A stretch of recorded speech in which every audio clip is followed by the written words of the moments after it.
2022 menjanjikan pemulihan ekonomi untuk Malaysia, namun sektor hartanah untuk ruang pejabat terus berdepan dengan risiko tidak berpenghuni.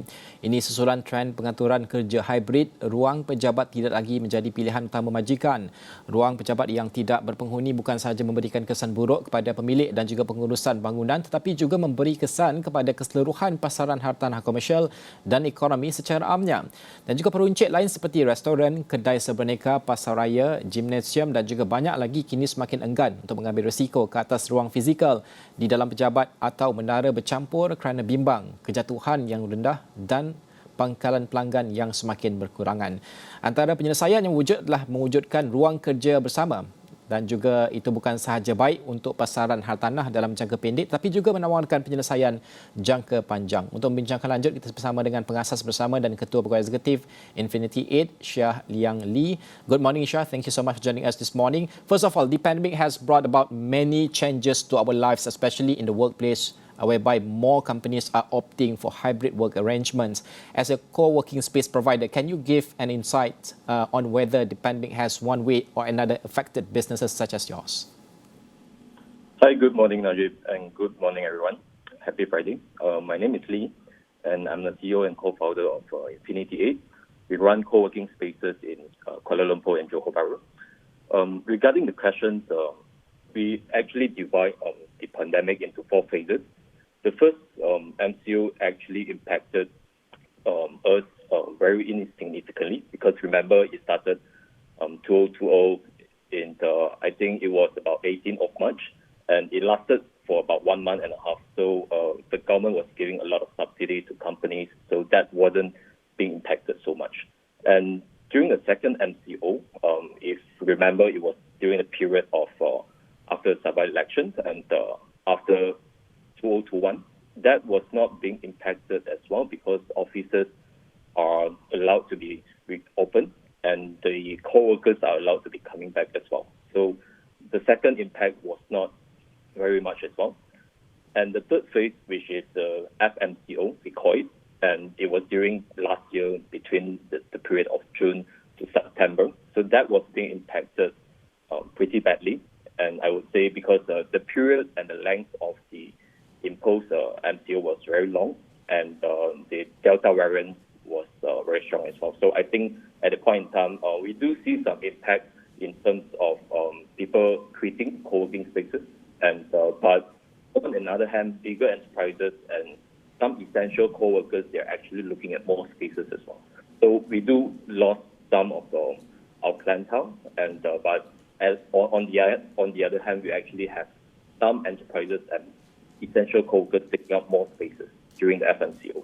So regarding the last phase, which everyone is getting their vaccination done up and also the booster jab, that was actually quite positive, and the surge of the demand of co-working space has been actually seeing traction. Yeah. So that is the 4 phases of this impact to co-working spaces post-pandemic. Yep. How about the current trend in terms of co-working space industry, especially recently? What's the take-up like?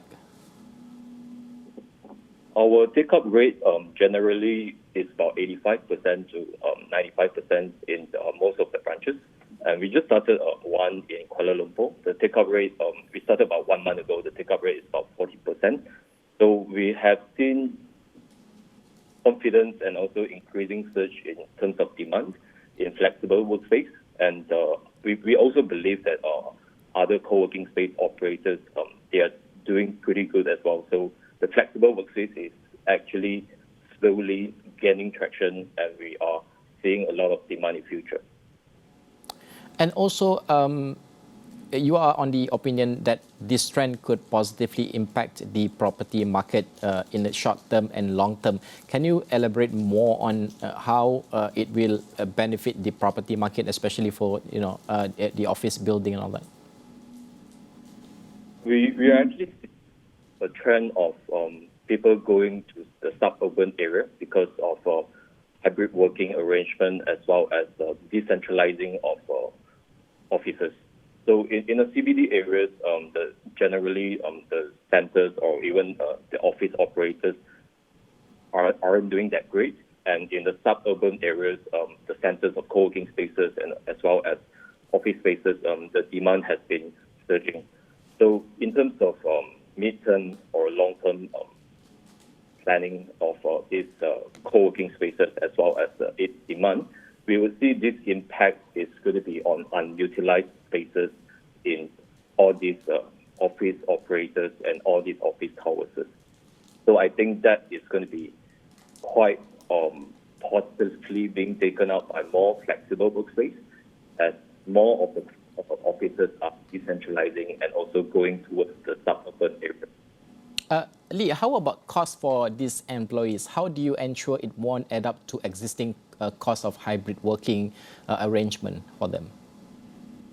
I think in terms of cost, all these employers, sorry, Najib, you are talking about cost of the employees or employees and employers as well. Yeah, so we are actually seeing some of the enterprises, they are restructuring their so-called transportation allowance.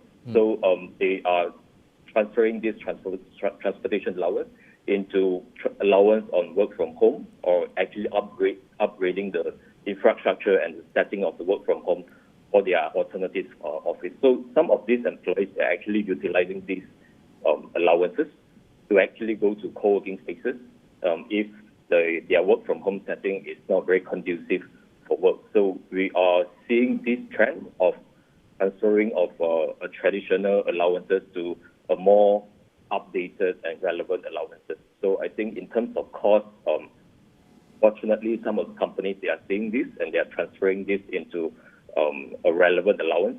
And for those who do not get these allowances, I would say they would sometimes get a day pass or two. And some of the companies, they are also allowing their employees to claim it under entertainment expenses. So I think that is the trend now. Lee, how viable for an employer to let their employees to use co-working space rather than having its own building? I think in terms of the viability, it's getting mainstream now, and people are actually allowing their employees to be working in a co-working space because not everyone has the luxury of working from home, as well as not every housing area has very stable internet connection, because internet is a necessity now in every other work. So I think people are actually, and employers are actually encouraging their employees to go to a co-working space to work.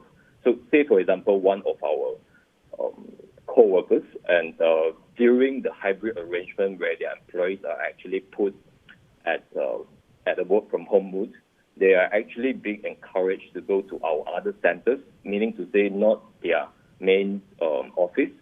We do have multiple locations offering. So these people, when they are working from home, they are being encouraged by their employers to go to a co-working space nearby their houses to actually carry out work while they are working from home.